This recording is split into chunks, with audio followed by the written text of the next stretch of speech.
I am continuing my reading. What I'm doing in this series is to read through the entire standard works of the Church of Jesus Christ of Latter-day Saints.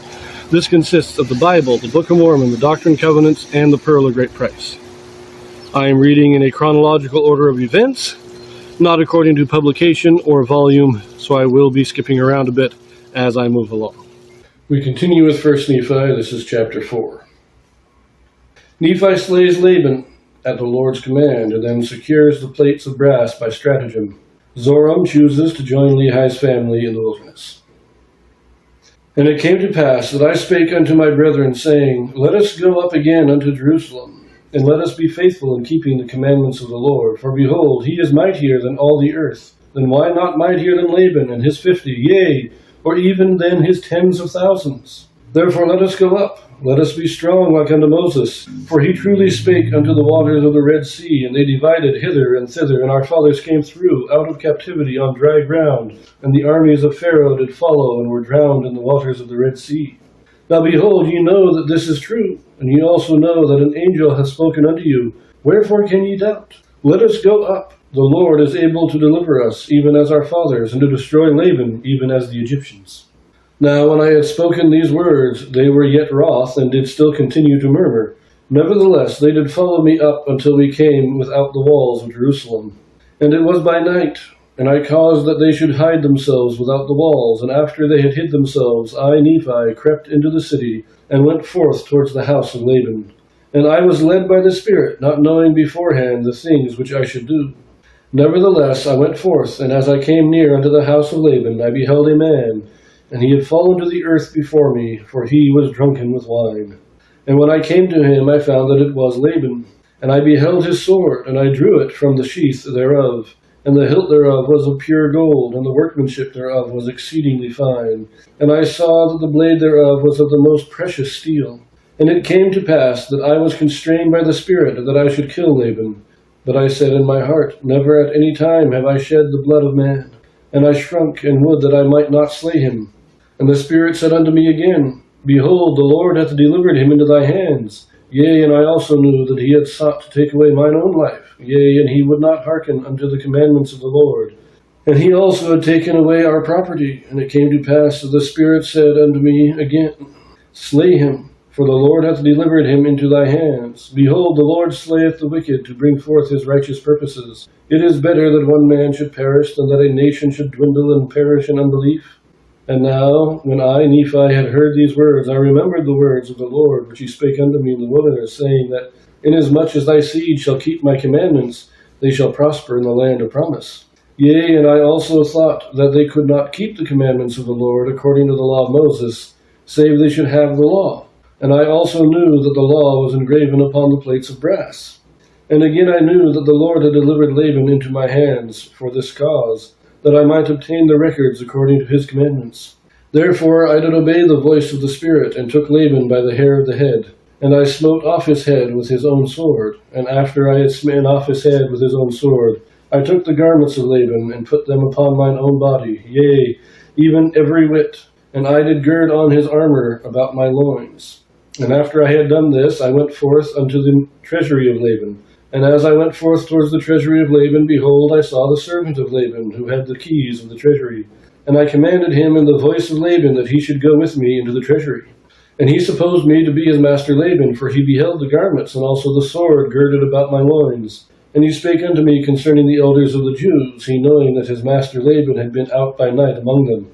And I spake unto him as if it had been Laban. And I also spake unto him that I should carry the engravings which were upon the plates of brass to my elder brethren who were without the walls. And I also bade him that he should follow me. And he, supposing that I spake of the brethren of the church, and that I was truly that Laban whom I had slain, wherefore he did follow me. And he spake unto me many times concerning the elders of the Jews, as I went forth unto my brethren who were without the walls.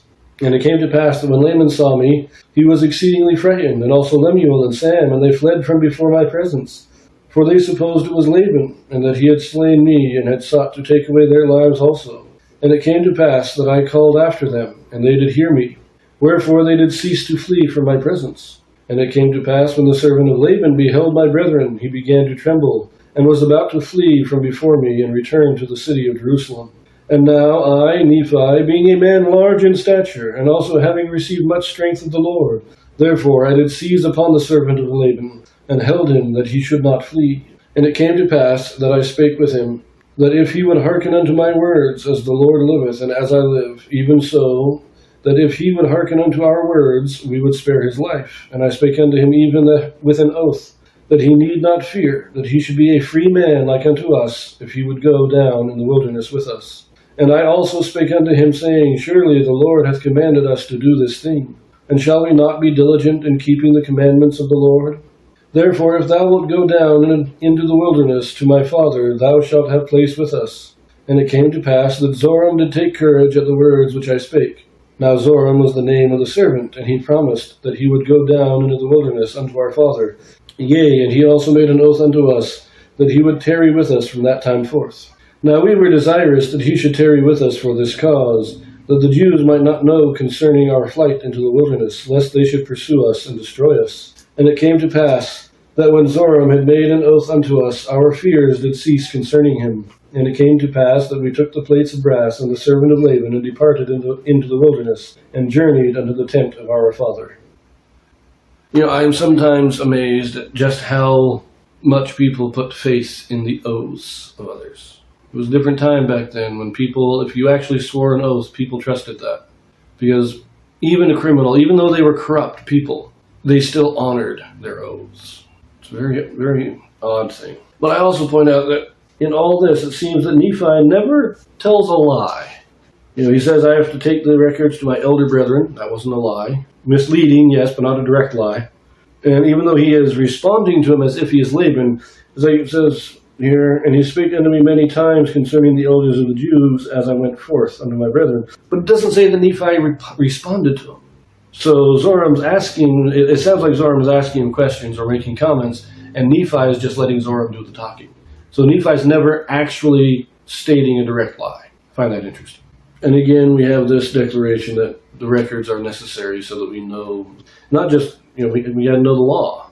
Now, of course, God can give us the law. He gave the law to Moses. He could give us the law again. But without the record, without the putting it in its historical context, even when he gave it to Moses, the people he was still the God of Abraham that was giving it. And if they didn't have a record of Abraham, if they had no clue who Abraham was, that would mean very little. I do want to point out one last thing here, that Nephi says he was a man large in stature. He was a young man. At this point, I still think he was about 16 years old. But he was a large-built man. He was not a scrawny, skinny kid. He was, even at that age, he was a strong man. And he was given additional strength by God that allowed him to subdue Zoram, meaning that Zoram was also a strong man. He was not an old man. I think Zoram was probably around 30 years old, a little older than Laban, but not that old. He was obviously a strong man. But you'll also note that Nephi, he puts on all of Laban's clothes. And apparently, they fit well enough that it didn't cause any suspicion. Now, it was night, so they could have been a little more loose-fitting than the daytime. And of course, God was there, so there was a little spiritual masking, you might say, preventing people from noticing the difference. But I still think this is an indication that Nephi, as he said, he was a large man. He was a large-built man. And even at 16, he was able to wear Laban's armor, who was obviously a seasoned warrior. He was able to put on his armor, and it fit well enough to not arouse suspicion. We leave that here. We'll pick it up in the next one. See ya.